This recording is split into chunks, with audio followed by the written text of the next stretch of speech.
Good morning.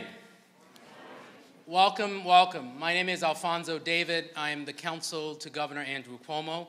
I am pleased that you are able to join us today as we detail the extraordinary work of the governor's Exploited Worker Task Force and outline the next steps that the state is going to take to protect workers in various industries who have been exploited for far too long. Before we begin, I would just like to make a few acknowledgments. First, State Senator Brad Hoylman is here with us.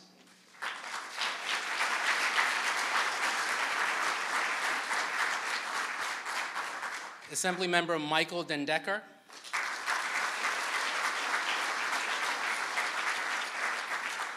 We have several members of the Governor's Advisory Task Force.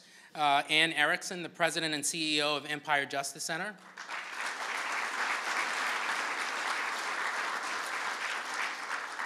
Gary LaBarbera, the President of the Building and Construction Trades Council.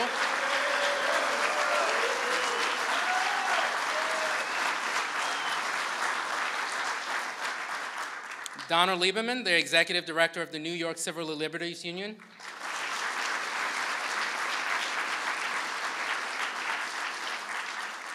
Ted Petrakis, the President and CEO of the Retail Council of New York.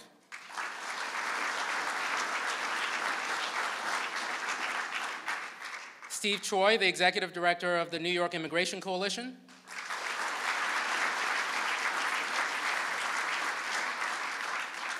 Kathy Weil, the President and CEO of the Partnership for New York City.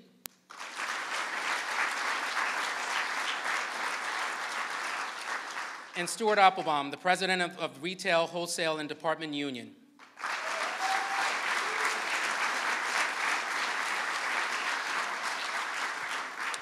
We also have several members of the administration, commissioners from agencies serving on the task force. Rosanna Rosado, the Secretary of State.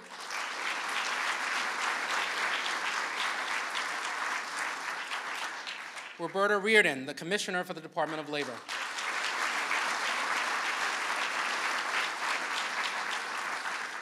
Sam Roberts, the Commissioner for the Office of Temporary and Disability Assistance. Sheila Poole, Acting Commissioner for the Office of Children and Family Services. Kareem Kamara, Executive Director for the Governor's Office of Faith-Based Community Development Services. Mary Beth Woods, the Executive Director of the New York Workers' Compensation Board.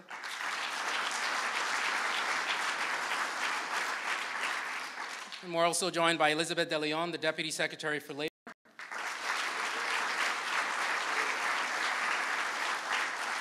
And Norma Ramos, the Deputy Secretary for Civil Rights.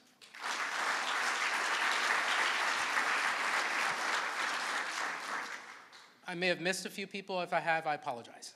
1 year ago, Governor Cuomo created a task force on worker exploitation and charged it with identifying, investigating, and addressing the exploitation of workers in the state.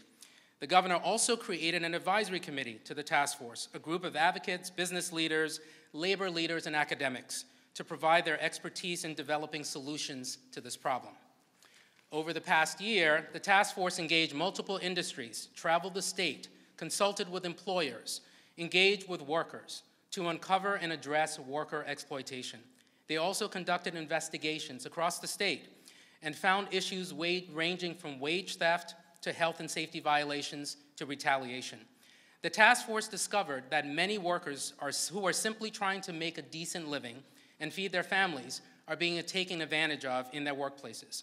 To ignore the exploitation of workers is to ignore the fact that every day basic human rights are being violated. A hard day's work deserves fair pay. A worker's health and safety on the job should be guaranteed, and no worker should fear his or her job just simply for speaking out.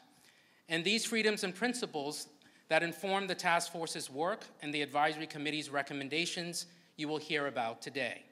Going forward, there are three themes that will outline the task force's goals: empower workers, engage industry leaders, and transform industries. The governor has made it crystal clear there is no tolerance for mistreatment of workers, for the exploitation of workers in this state. Together, with the help of workers and those in the business community, we're making New York a better place to work and certainly a better place to live. Today, our program, you will first hear from Steve Choi, Executive Director of the New York Immigration Coalition. You will then hear from Kathy Wild, the President and CEO of the Partnership of New York City, and then Stu Applebaum, the President of the Retail, Wholesale, and Department Union. They will speak on those three central themes of the work that will govern the task force moving forward. You will then hear from Alejandro Mendoza, a worker who is exploited in the workplace. And then finally, you will hear from our governor, Governor Andrew Cuomo. It is now my pleasure to introduce Steve Choi, the Executive Director of the New York Immigration Coalition.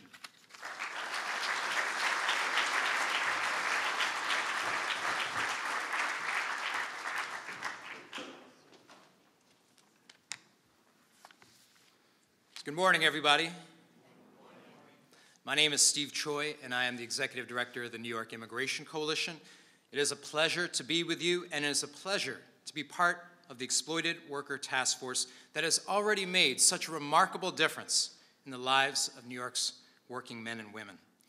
I'd like to personally thank Governor Cuomo for including me on the advisory committee to the task force. On behalf of the New York Immigration Coalition, we have 200 member agencies statewide. And through these member agencies, we hear on a day-to-day basis from workers, low-wage workers who come from every single corner of the globe, from Latin America, from Asia, from Africa, from Europe, the Middle East.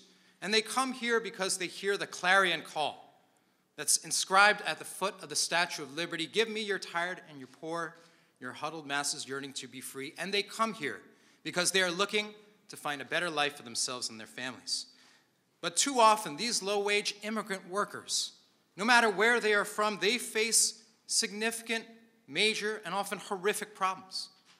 Often because they lack the proper immigration status or they are not fluent in English. We hear from all these workers all the time about how they toil incredibly long hours, about how they are the victims of horrific wage and hour violations, about how they face incredibly dangerous health and safety conditions as well. Make no mistake, though, that the task force has taken on this problem and has performed and will continue to perform an incredibly valuable function in the state, and that is to hear the cries of these workers. Too often we hear stories of workers who don't know where exactly to turn to when they are the victims of wage theft or an unsafe and unsanitary working environment. And the governor and the Exploited Worker Task Force has heard their cries, and not just with rhetoric, but they have responded with bold and decisive action. Governor Cuomo understands that to serve this very diverse community of immigrants, outreach is the key. And that is why his plan to forge partnerships between the task force and community-based organizations, in addition to expanding the Community Affairs Unit, is so important. Bringing services and assistance directly to workers who need it, particularly immigrant workers. If you're able to bring those services and assistance in a language that they understand, in a cultural, competent context that they understand, that is so critical for these workers for so many, they have been too long isolated and unheard. And I know that we at the New York Immigration Coalition, and on behalf of our members, we are very proud to be working together with the governor, and we will continue to work with the governor's office to make sure that every single worker in New York State, every single immigrant worker who needs these services can indeed access them. Equally important is the governor's establishment of a process where state agencies can issue U and T visa certifications to immigrants who have been the victims of domestic violence, human trafficking, retaliation, or other serious crimes. These immigrant workers, as I've said before, are some of New York's most vulnerable workers, most exploited workers, who have suffered unimaginable mistreatment. And the ability to get a U and T visa is a remarkable opportunity to find justice and relief, to be protected from deportation, to find the kind of justice that they need to stay here with their families and do what they came to do, which is to find a better life for themselves and their families. Furthermore, in October of last year, the governor established the anti-retaliation unit to ensure that no worker who comes forward is going to fear for their safety. Already, this unit has made a significant difference, taking on over 200 cases, making a very clear statement Retaliation against workers will not be tolerated or permitted in any shape or form. And so for working men and women, particularly immigrant workers, the Exploited Worker Task Force has proven invaluable. And for low-wage immigrant workers who are coming from every corner of the globe, it is so important that they are hearing that the state government understands and is hearing their issues. I've seen firsthand the difference that the Governor's Task Force has made. And I also applaud the task force for understanding another key reality, which is that many businesses are actually owned by immigrants themselves. And so it is absolutely important, because there are a few bad actors who consciously and deliberately exploit their workers, but there also are a lot of businesses that are owned by immigrants that need to understand the laws, that are confused and often are limited English proficient themselves. And so I applaud the task force for understanding that reality, reaching out to small business immigrant owners themselves, and it's very fitting now that I have the pleasure to introduce a true friend and advocate to the people of New York, somebody who's been a great partner and champion for New York City and for businesses and for immigrants as well. Please join me in welcoming Kathy Wild of the Partnership for New York City.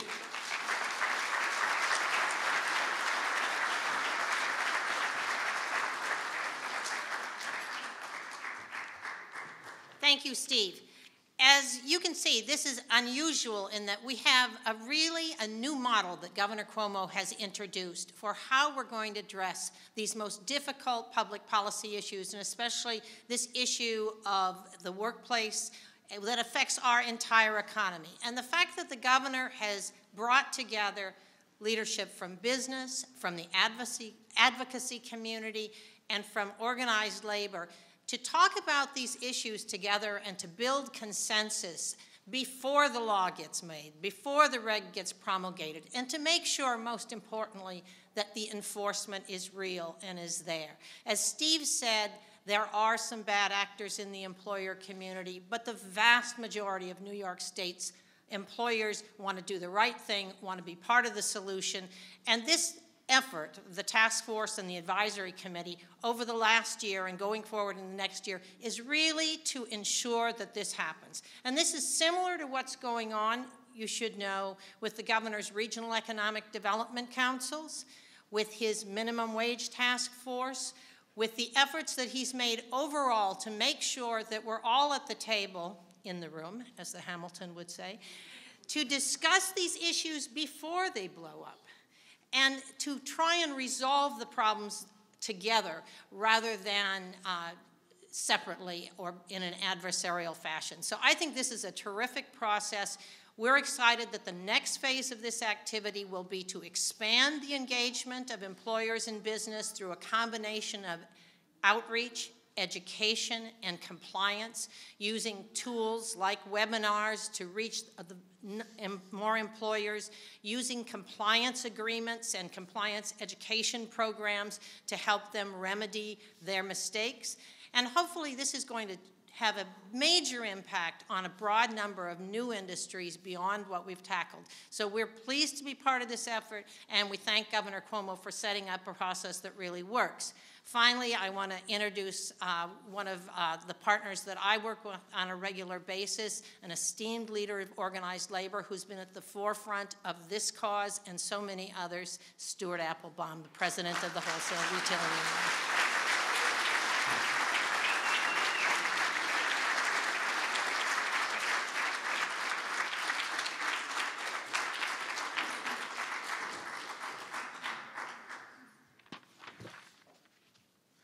Good morning, everybody. I have to tell you, Governor, that it warms my heart to be here. I remember when, as Attorney General, you convened a meeting of representatives of workers who were exploited, and you asked, how can I help? And you did. You used your powers as Attorney General to make a difference in the lives of exploited workers. And now, as Governor, you're using your powers to make systemic changes in our system that are going to change the lives of New Yorkers for the better, and I thank you for that.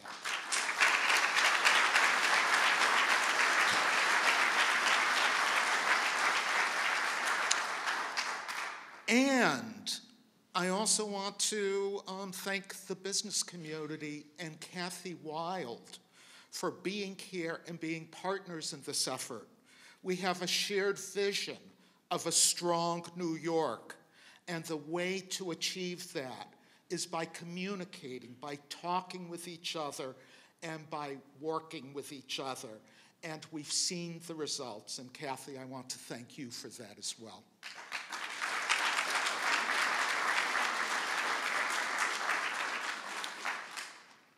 This state possesses no greater resource than our workforce. Working people are the engine of our economy and the backbone of our society. Too often, however, workers recede into the shadows, and what they do is taken for granted. I've spent my career advocating for workers, seeking to bring their stories to light and fighting for change. And I can tell you, under Governor Cuomo, workers are being protected in New York unlike they've been before. I'm a proud member of the advisory committee to the Exploited Workers Task Force. This task force isn't just doing the necessary work of conducting outreach to businesses and workers. It's truly transforming industries and changing the paradigm for working people.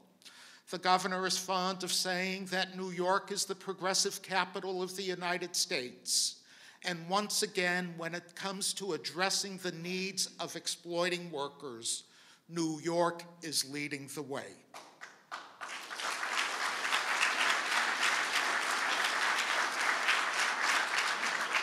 So what are we doing? The Department of Labor, which is now headed by my good friend Roberta Reardon, is advancing new payroll card regulations that will guard workers' wages against predatory fees. And we're looking at the problem that retail workers face when it comes to on-call scheduling. On-call scheduling makes it difficult for workers to survive in this city. And if we don't address the needs of retail workers in this city, we're not going to address the income inequality that's plaguing us. We're not going to be able to lift up workers.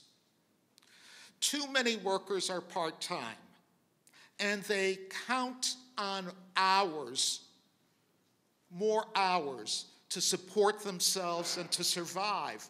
But when they're an on-call worker, they don't know how many hours they're going to get each week, and they don't know when they're going to work. Their hours are not predictable. So what does that mean? If you're a single mother, how do you arrange for childcare if you don't know whether or not you're going to be working? If you're a part-time worker, how do you get a second job to support yourself? You need the hours if you don't know when you're going to be working. If you're a student who wants to advance yourself, how do you go to school when you don't know when you're going to be working? So I applaud the task force for looking at the problems that are created by on-call scheduling. And I encourage you to reach a solution that allows retail workers in the city to survive, because retail is still the fastest growing low-wage industry in New York State. And I want to tell you that that's not all the task force is doing. The task force is exploring revising regulations to provide greater flexibility and predictability to hourly employees while considering the naturally fluctuating periods of demand faced by businesses, but it's also protecting workers in nail salons from chemical exposure.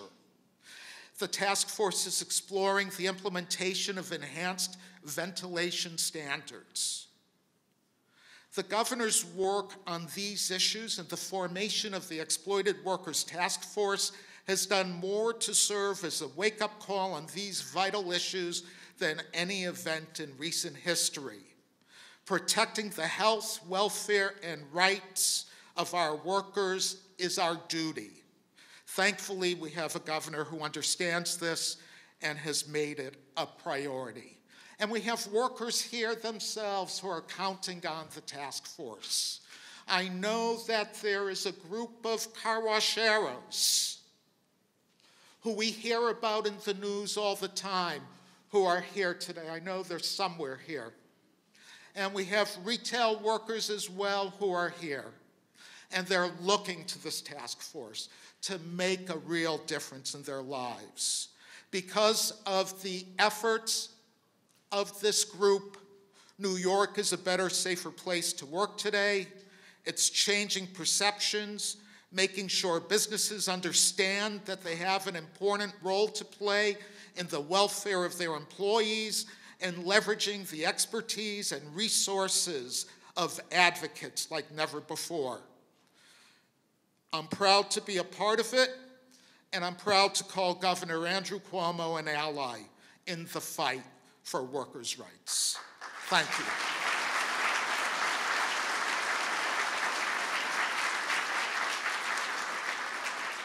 And now I have the privilege of introducing a restaurant worker, Alejandro, who has been subject to wage theft himself. Alejandro?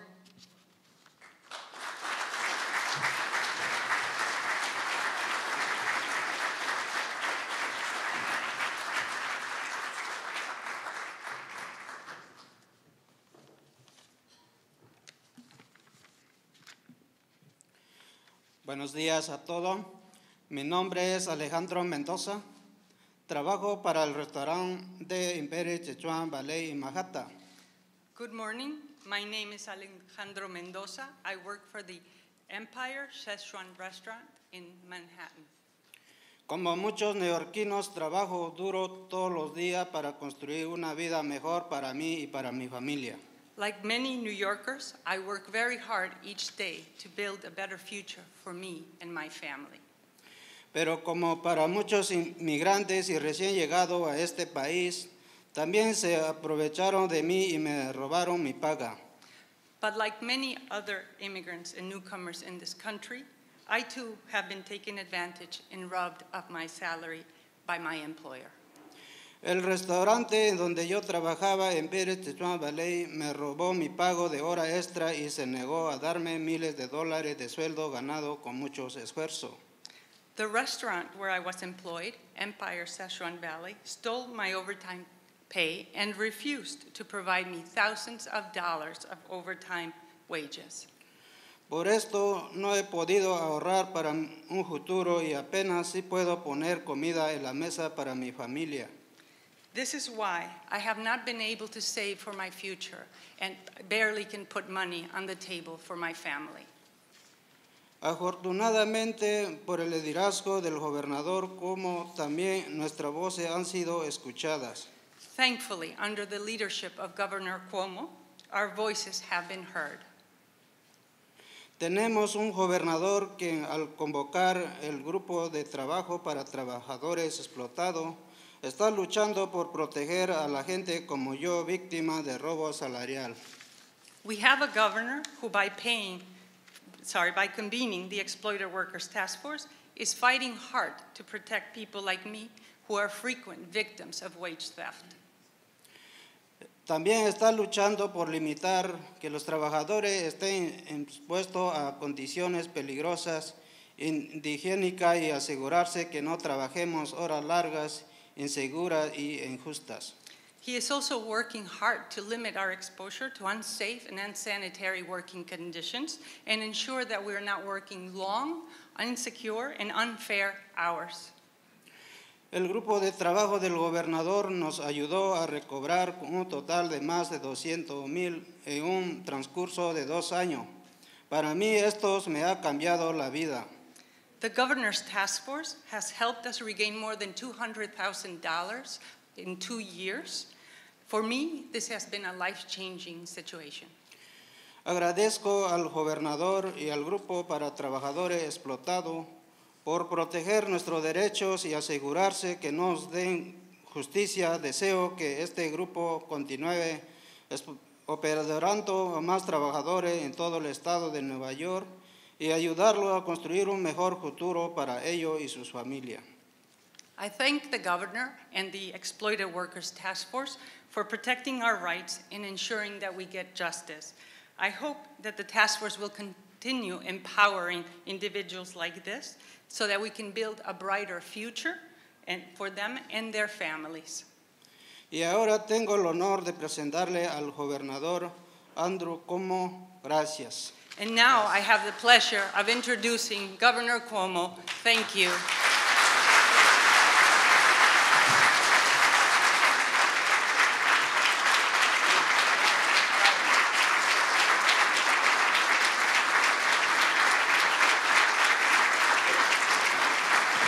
Thank you. Thank you very much. Thank you very much. Good morning to all of you. Well, today's an exciting day, and it's a good day. Those of us who are in government, we enter government for one very simple reason, because you have the opportunity to do good things and make a difference in the world, and today we're making a difference in the world. So it makes a lot of aggravation worth it today. I want to begin by thanking the task force members who have really worked very, very hard and done an extraordinary job. They've actually delivered, they've produced, and that's what it's all about. So let's give Alfonso David and Steve Choi and Kathy Wild and Stuart Applebaum a big round of applause.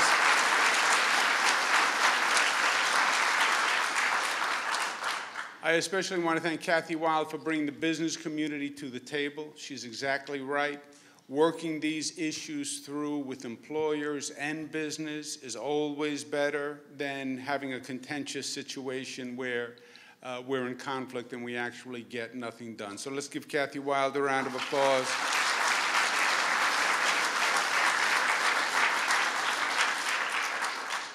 And to Alejandro Mendoza, congratulations. 6 people, $200,000. The way I do the math, that means about $30,000 to you, a little bit over. Congratulations.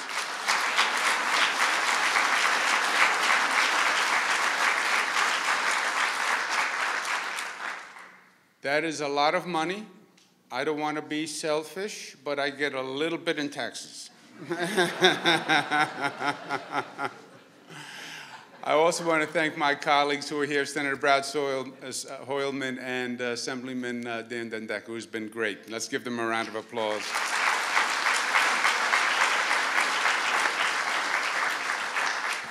We are in the beautiful Javits Center, which is also symbolic. We have undertaken a massive reconstruction program in New York State, and especially downstate New York City. All the infrastructure that was ignored for so long is being rebuilt. A new LaGuardia Airport. We're redoing the Midtown Tunnel, redoing the Brooklyn Battery Tunnel. We're redoing a master plan for JFK. We're doing 2 tracks on the Long Island Railroad.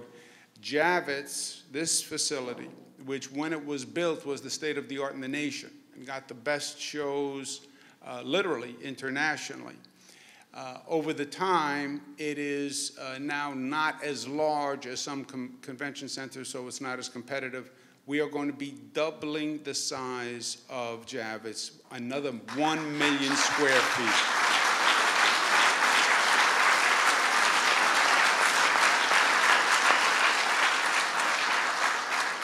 I'm very excited about it. As a matter of fact, we're doing so much construction that I offered Gary LaBarbera, I said, would you like to do Javits as a union job? He said, no, that's okay. We're doing too much work. So,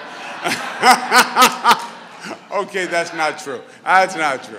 It's going to be a fully union job, just like everything that New York does.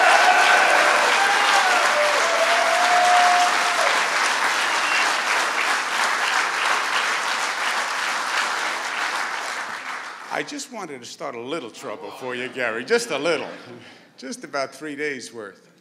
The topic of immigration is a topic that we have been working on, as Stuart Applebaum said. We started in the Attorney General's office, working on immigration and the abuse of immigrants. It is very much a New York story. It's topical now, it's political now. But it is part of the New York experience. It is part of the New York tradition. Frankly, I still don't understand the political controversy because from my point of view, unless you are a Native American, we are all immigrants. And in New York, we understand that. We understand that we are all part of the immigrant experience. And the immigrant experience has been a tremendous boost to this city and this state. It is the energy that renews. New group of immigrants come from a new place with new ideas and new cultures and new skills, and they are added to the collective, they're added to the totality, and it advances society. That's what New York is about. Now, we've always been aware that as the immigrants come, they tend to take the entry-level jobs, and they tend to be subject to abuse. That has been going on for decades. That is nothing new. I remember my grandparents, who were Italian immigrants. One of them came, 16 years old, and called himself a construction worker. He was really a ditch digger. And he would tell a story about how, much like Alejandro's, how he would not get paid overtime. He would not get paid for many days he worked. He worked 7 days a week, no lunch hour. He used to eat the sandwich in one hand while digging, continuing to dig with the other hand. And he would tell how the owner of the small construction company would have him ride in the back of the dump truck in the winter. And he couldn't afford a winter coat. And how he would almost freeze. He thought he was going to freeze to death in the back of the dump truck while the owner drove the truck with the rest of the front seat empty and left him in the back when he could have put him in the front seat. And my grandfather would say, he treated me worse than a dog, come un cane. And he would cry. And he would tell that story all through his life. And every time he told the story, he would cry. And it wasn't just for him. He cried for the indignity of how a human being can treat another human being. And he would cry. And it scarred him that deeply. And I remember hearing that story as a child. I heard it as an adult. That people could be capable of that insensitivity and that crudeness, frankly. And immigrants are the most vulnerable in society. They are. They don't have the resources to make the fight. They're afraid to go to the authorities. Many of them have legal questions about their presence in this country, and they don't want to draw attention to themselves, so they can be abused. And they are abused. And this country's mentality, rather than actually doing what we should do, which is how do we reach out, how do we protect, and how do we facilitate and expedite the assimilation to citizenship, which is what we should be doing, we do the exact opposite. We make becoming a citizen hard, and we force them to stay in the shadows, and the more they stay in the shadows, the more they get abused. We were talking the other day, to become a citizen, you have to take a course, you have to take a test, you have to read the book, you have to take a day off work, and then you have to pay a $680 application fee. Who has a $680 application fee that they can afford for no additional benefit? You want to become a citizen, but $680. It's almost as if the country has created an obstacle to make it hard to become a citizen. But that would be a conspiracy theory, and I'm not going to engage in that at this time. So that is the situation with immigrants. New York, we want to do the exact opposite. We want to protect them. We want to reach out to them. We want to educate them. We want to get them health care. And we want to accelerate their assimilation to citizenship because it is a positive for New York. Immigration is a positive for this nation. This is scapegoating.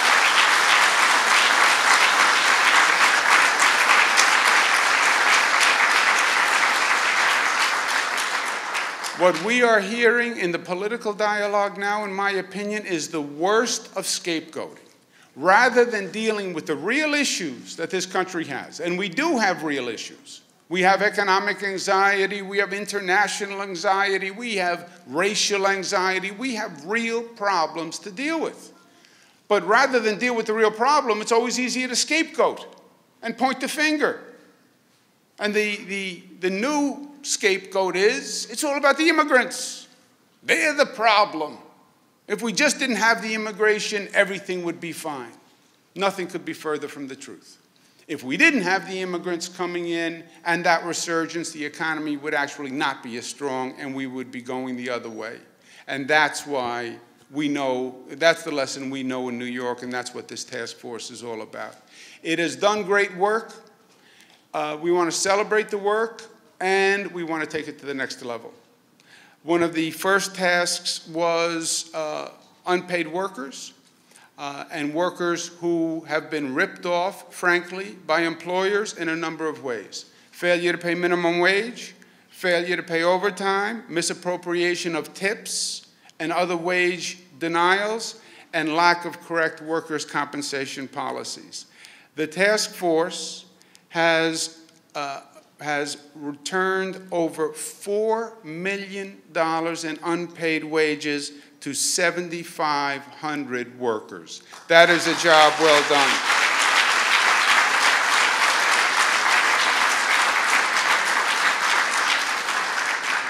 They also have done over 200 cases of retaliation against workers and assessed $350,000 in penalties to employers to get the message out that you can't retaliate against a worker who is only asserting their legal rights. So good work on that.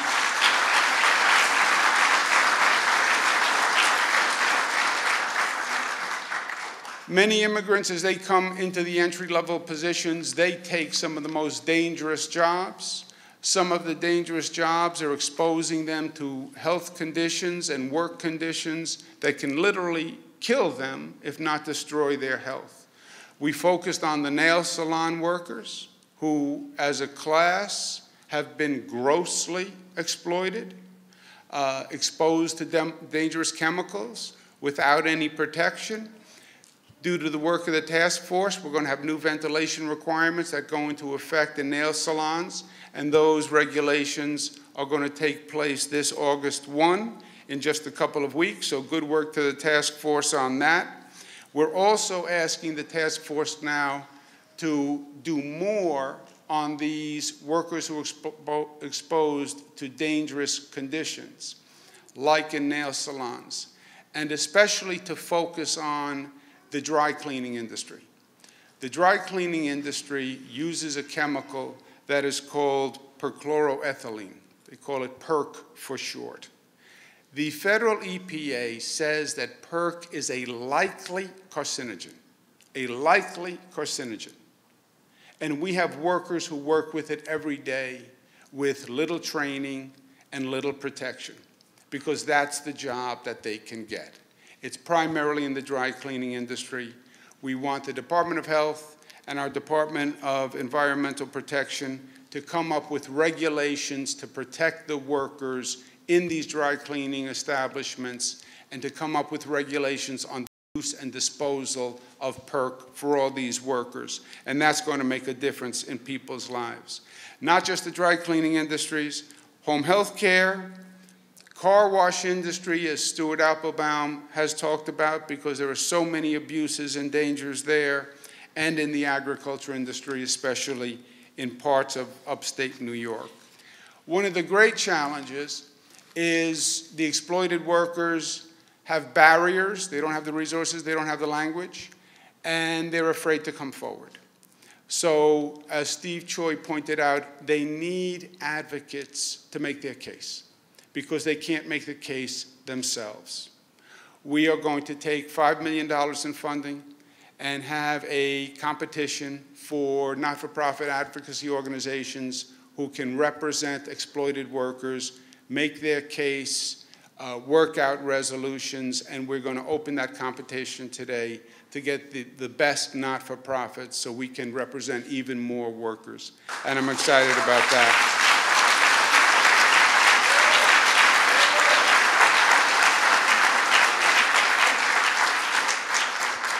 And I'm going to sign an executive order. This was a temporary task force.